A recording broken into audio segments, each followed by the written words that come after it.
everybody. Today I want to continue on a little bit of how I left off last time. At the end of my last video, I spoke about being comfortable in my own skin and my new body and my life at this point in my life. And I've decided that I am Superwoman. I want to explain, of course. I have a confidence now about me, a strength, physical and emotional, not in the bodybuilding kind of way, but the empowerment that I feel now as I sit within myself at this point in my life after conquering a very big hurdle in my chronic migraine journey. I have battled some of the lowest points of my life dealing with a chronic illness, and an illness that seemed to get, for the most part, harder and harder and harder before there were any real glimmers of hope or the life that I would be able to live now. I'm pausing for a moment because I just realized my Botox might have kicked in. I'm feeling very numb in here. And I got an alert on my phone today that there's supposed to be really bad storms, and I don't even feel them coming, so mazel. Anywho's, all of this empowerment and strength of character is really becoming more and more evident to me. Of course, I have days and even bouts of pain where I know that it won't last forever, and I know that I can handle it. But you doubt yourself when you're in the abyss of a pain moment, whether it's something that you've been dealing with chronically on and off, or even just something that randomly comes up. I feel like our instinct is always to just be like, oh my God, I can't take this another second, because the pain is so great, and you really believe you can't take it for another second, which of course you ultimately will have to. And I think that's what I've been realizing over the course of the last few weeks, is that when I don't feel good now, I know it's not forever. I know all the things that I would say to somebody else if they were around me that didn't feel good, but I'm practicing on encouraging myself. I know this sucks. I know you don't want to be in pain anymore. I know you want it to pass. I know you're frustrated. You had other things to do today. But it will pass. Just going to maybe suck a little bit longer. And while that's hard to swallow, there's a peace that comes with that. There's an assurance that comes with that. There's okay, I know I'm right. I just have to figure out how to distract myself or what I need to do to make it go away, if anything. And that is over what feels like a lifetime of pain. And now I'm 37. Pain is all relative, right? So I'm always talking about the last 10 or 12 years, give or take, when I mean my lifetime. That was my lifetime of chronic pain, because it was every day, in and out, something. Even, I think that's a big misconception about migraine patients, is that, or chronic migraine patients like myself, is that even though you might not have a full-blown migraine every day, there is some pain somewhere in your body every single day. If I just let that sit for a second, to think that I was in pain some point, some amount, somewhere, every single day of my life for 10 to 12 years. I mean, it's starting to choke me up, and this was supposed to be a positive post. But in order to feel positive, you have to look at the negative. And, I remember, like, waking up back when I had a day job, and the amount of pills I used to have to swallow first thing in the morning was astronomical. And whether or not I did that, going to the bathroom, like the first thing that you do in the morning, and just seeing so many silver spots that I couldn't even concentrate on what it was that I had to do to get into the shower, brush my teeth, the whole shebang, to get ready for work. And mind you, this was not a person that was going to be all dressed up. I was doing the very bare minimum, getting up as close to the possible point of me having to leave, often being late. I wasn't doing hair and makeup. As you see, this is sort of part of my personality, but also I just didn't have the strength of the care. Like, I got up, congratulations. This was often after a night of like battling sleep. And I was on Ambien those years, and those people that are driving and like taking over the world on Ambien. I wasn't even a girl that went to sleep on Ambien. I felt more sober on the Ambien than I did in my regular life. My pills I was taking for preventative measures probably made me feel more dopey and drugged certainly than the Ambien. Benadryl. Pills I used to be on, if I mixed it with Benadryl, I'd be unconscious for like a week and a half. Ambien, not so much. And then, there was I took an express bus from Brooklyn to Manhattan, the waiting, the running, the motion, the sights, the sounds, working in an office building with fluorescent lighting and a centralized heating cooling system, which wasn't always compatible with what my body was feeling. The comments about people, you were out, you missed a lot of work. You had a headache again? I had a headache too, but I came to work. My ultimate favorite saying. Well, actually, asshole, I didn't have a headache, and you know that. You've seen me throw up at my desk. You know that I go for injections. You know that I have an actual chronic illness, but you're still being an ass, so good for you.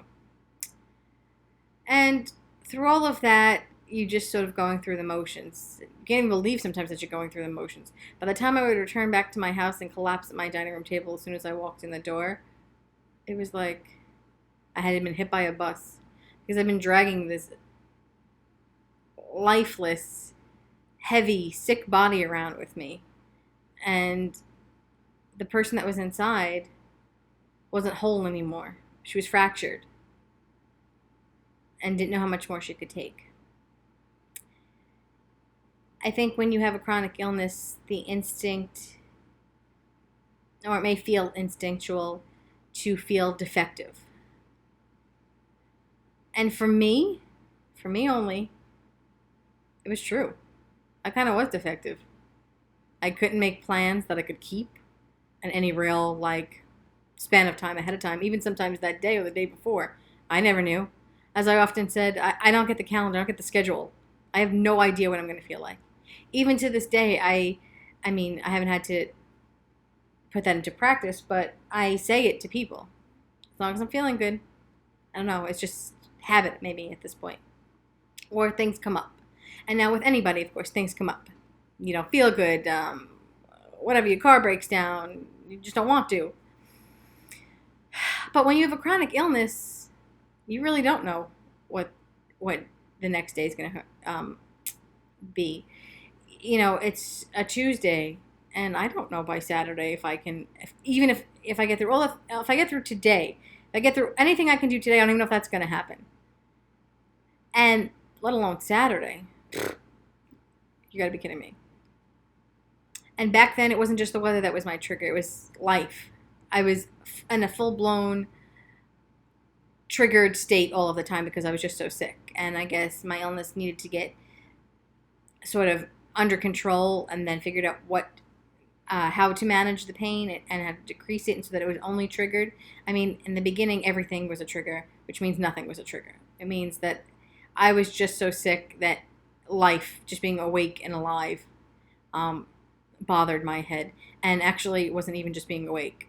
I would be woken up in the middle of the night of a deep coma sleep with pain.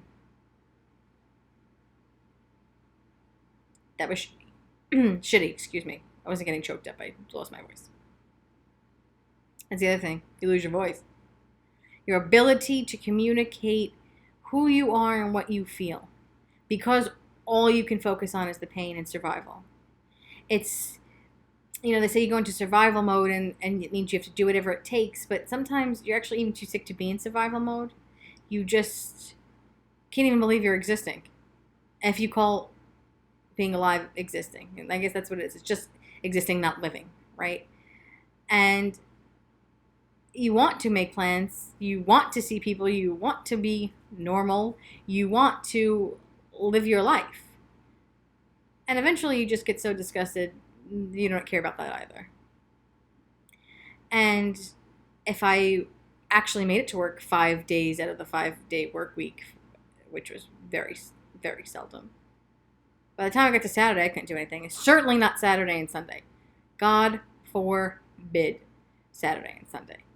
Had to pick a day because I needed a day to rest to recuperate because I had to start the whole cycle over again. even now, in the best health I've had in maybe my life, I often take days just to rest.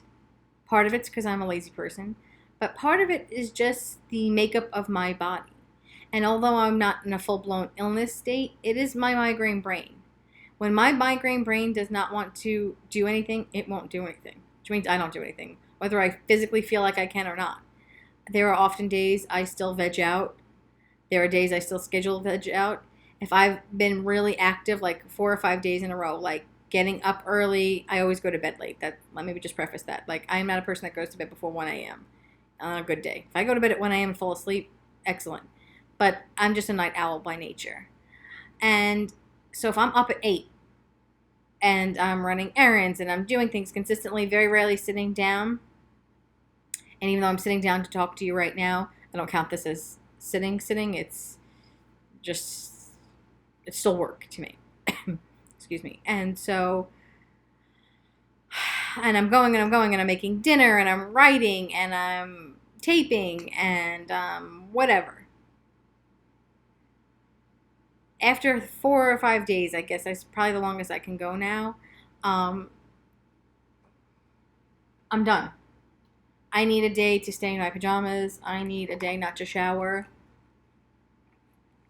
I need a day to do nothing but watch Criminal Minds and relax. It's just how my body recharges and regenerates itself so that I can do those things again, have another 4 or 5 day cycle. I got used to sort of looking at my week ahead. I'm like, okay, the next few days are going to be crazy. Just get through it somehow, and then you can relax. Because there were so many times where it was the opposite way. I had 4 or 5 days of doing nothing, so that I could do that one day of moderate activity. And by activity, I mean going for coffee with a friend, going to the movies, anything minor. Actually, going to the movies for a really long time was really tough for me. The sound, especially the surround sounds, just a nightmare. And the lights and smells and people. Well, you know I don't like people, but whatever. So you feel defective because your body is sick. It's not acting properly. It's not normal. And for me, my body was defective. I couldn't do small things, couldn't do big things, couldn't do medium-sized things. I was like Goldilocks, except, you know, I had to keep searching for whatever was going to be fit for me. Although I had a chronic illness and felt defective, I was never embarrassed by it because I knew that I didn't do anything to bring this on. I didn't deserve it. I don't know what caused it. My doctors certainly don't know. They still don't really know what causes migraines, especially chronic migraines. People think that it's genetic. No one in my family. I mean, I know a handful of people that suffered from migraines on and off. My mother suffered about them until she said she was like in her early 30s. But she would throw up and feel bad and feel better. She certainly never had pain for days in a row like I did. And then it changed. Sometimes they're hormonally imbalances, you know, it changes through your life. But I used to think that was my case, but then things went bananas and that wasn't it. And money is not really given to do the research that we would need to take. It's easier to over-medicate and properly medicate. And only now am I really starting to see the change. This now you've seen, I'm sure, I think it's I would never remember the name of this drug. Merijoy, something like that. There's injections for preventatively that are not just Botox. That I think they give them once a month. I haven't tried them. Thankfully, I haven't needed to. That are actually migraine drugs. The migraine drugs that I have heard of before that I haven't taken. I've only ever taken pills or that fucking fentanyl patch, which actually is not a migraine treated drug. I want to put that out there. Fentanyl, just a dangerous, toxic, addicting substance. But they were like nose sprays you could put up your nose, a stick or something. They were injections, self-injecting stuff. I could have tried back in the day, but my insurance never approved it, so maybe it was a blessing in disguise. But I was never embarrassed about my illness. What I was embarrassed about were aspects of it. And because I have an invisible illness, no one knew that I had the illness. They just saw the symptoms. So if you saw my Sweating Bullets episode, I don't even know what number that was. Maybe 6. I'm making things up. No, 6 was Botox. I have no idea. Anywho, sweating bullets. Look it up under my YouTube channel. That was the most embarrassing part about my chronic illness, was the profuse amount of sweat that I would build up, even just sitting like this talking to you. So even if I exerted myself a smidge, or was carrying my purse, which is always heavy, because you know I'm planning for anything that's possible, I pour sweat. I used to pour sweat more sitting talking to someone, like I'm talking to you guys right now, than I do at the gym now. And that's not because I'm not being productive at the gym. Malaria is the word I always describe it. Not that I have ever had malaria, thank God. I don't know really what that's like. Poor, soaked, wet. My white T-shirt would be drenched. I used to tell my cousin, who always thought this was funny, but it started at the base of truth, is that I would never wear light gray, because on me it would be dark gray and only in spots. I still hate light gray, but that's a separate issue. Just mortifying. And because you don't look sick, whatever that look is, I wasn't in a wheelchair or had a bandage around my head or whatever looking sick looks like. Nobody ever made fun of me to my face, but you feel it. You feel eyes on you. You feel stigmatized. When I worked at the dump, that's what I used to call my day job. It was a dump. Place was a dump. People were dumpy. There was a cooling patch I used to wear. I showed it to you in my tools of trade. I didn't have it on, but I showed you the packet. It was a white bandage like this. It looked like a big Band-Aid on my forehead. I used to wear it because it would cool me off, and I was desperate to do anything to keep my head in check, especially when I was out. I got made fun of for that at work by people that knew that I could report them to Human Resources because I have a actual disability. Chronic illness is a disability. Many people with migraines are out on disability. Grown-ass people, 40 years and over. God, what's on your head? And they knew what was wrong with me. That's the best part. Well, they knew the words. They didn't really know what that meant, I guess. Oh my God, what's on your head? What's on your comments? Do you believe this? Strangers would come up to me if they saw that. I'm like, oh my God, what's wrong with your head? I have tuberculosis and I'm contagious. Get away from me. And when you're weak physically, and I've been sick all day and I'm just trying to get home to wait for the fucking bus that never came and just get that. Now, this is what you give a shit about? I don't go up to people. I don't care. I have a friend, very, very present tense, who battled cancer, a really serious cancer, and said when she had lost her hair to chemo that she was embarrassed, like when she finally was feeling well enough or able to go out to Target or something with her mom just to get out. Like, people would comment that she was bald. A little kid questioning what's happening or making a comment that they don't know and is innocent, their parents should correct them. That's a side issue. But a grown-up? A fucking grown-ass person? Don't get it. Don't get it. But I never felt embarrassed. I just felt defective. The other emotion that really came into play besides the depression and the uselessness was guilt. Guilt from the aforementioned canceled plans, for not being able to fulfill any obligation. And believe you me, I fulfilled obligations that I probably shouldn't have. When one of my very best friends was getting married in 2011, I had to go bridesmaids dress shopping, which I love you, friend, but bridesmaid shopping sucks, even under the best of circumstances. And this was not the best of circumstances. My mother had to take me. And this friend was always still is, encouraging and always invited my mom to things that I was being invited to because she knew I often couldn't drive or shouldn't be alone. And it's little things like that that really help you. Somebody hearing and seeing you, even if they don't really get the whole thing, but they love you. So that's helpful. Was taking me. I had to go to the Bronx. Or maybe it was even upstate, like Westchester-y. And I was so sick going there that I remember my mother stopping for gas, and I got coffee, iced coffee. And just thinking, oh my God, how am I going to do this? How am I going to function? What the fuck am I doing? I was so sick that when I remember even like pulling over after we had gone shopping and like trying to recline the seat in the car. I took my pills just trying to lay down to make it stop, but it didn't. I remember coming home, going right to my bed with the lights off, and like praying. I always prayed to fall asleep because then I felt like if I woke up, I would feel better. My head was just so aggravated that I pushed it past the point of pushing it. But sometimes you have to, and then I paid the punishment for it. Probably fell asleep for a few hours and woke up mildly better. The worst of it had passed, but all the side effects that came with the drugs and the pain afterwards for pushing myself. But you still feel guilty. I even used to feel guilty about asking for what I needed and help, and I think I finally gotten over that. Because if you're very close to me in my life, we have a close connection, you know me, then I feel you should know that I shouldn't have to ask for the things that I need. At this point, there are very few things that I need. I can't have strong chemical smells. I can't smell smoke. I can't smell strong perfume. I can't see flashing lights. And I need it to be relatively cool in my environment.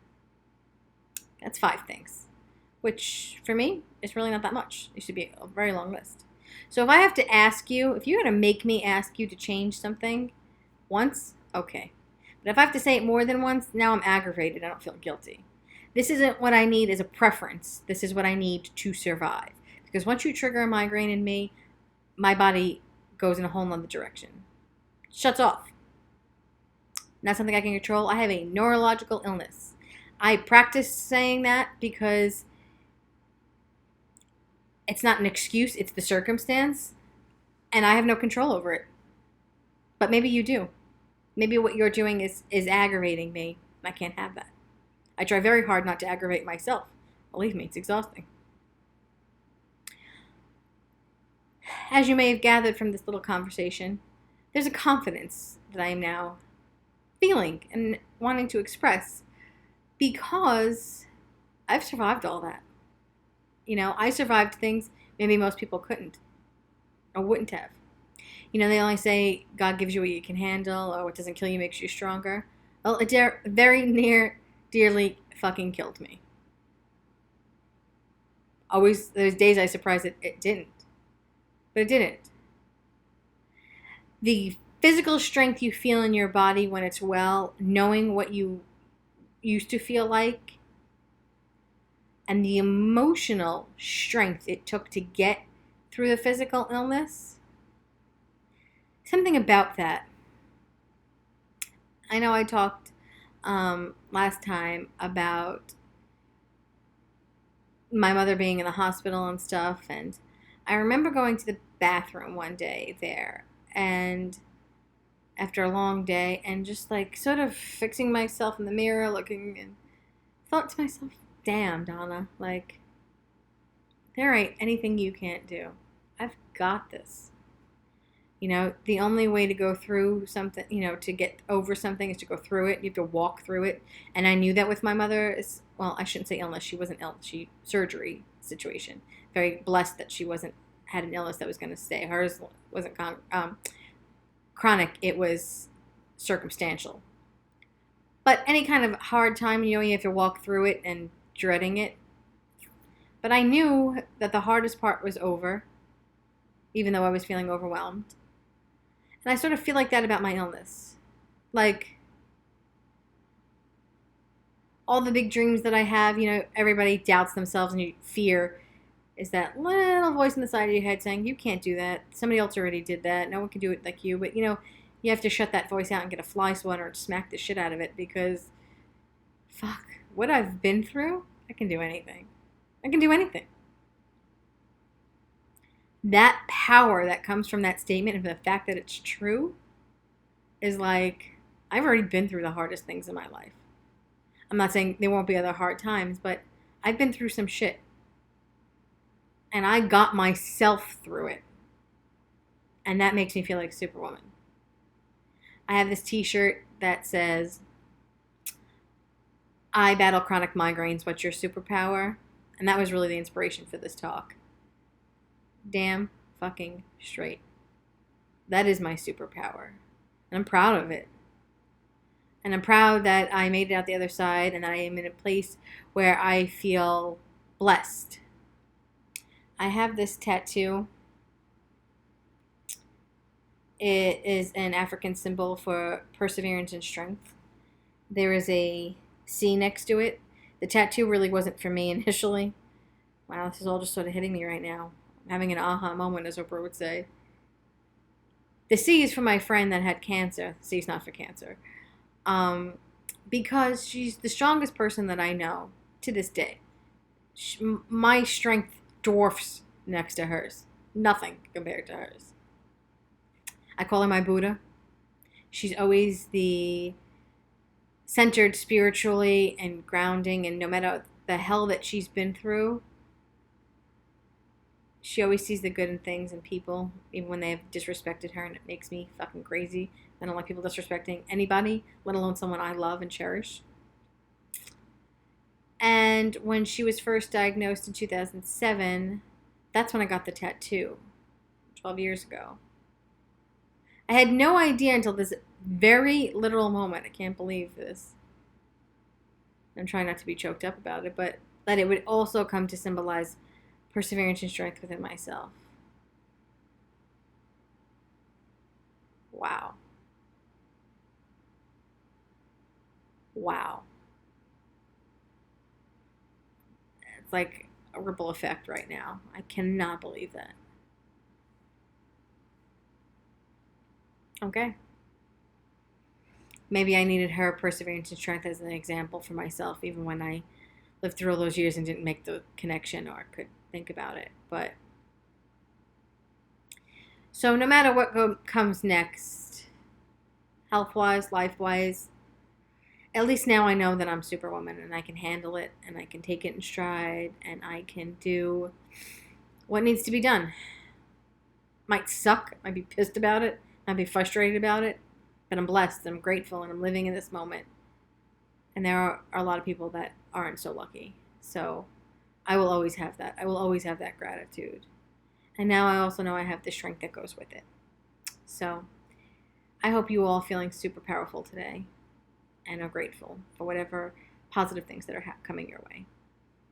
Thanks for following me along my chronic migraine life. Until next time.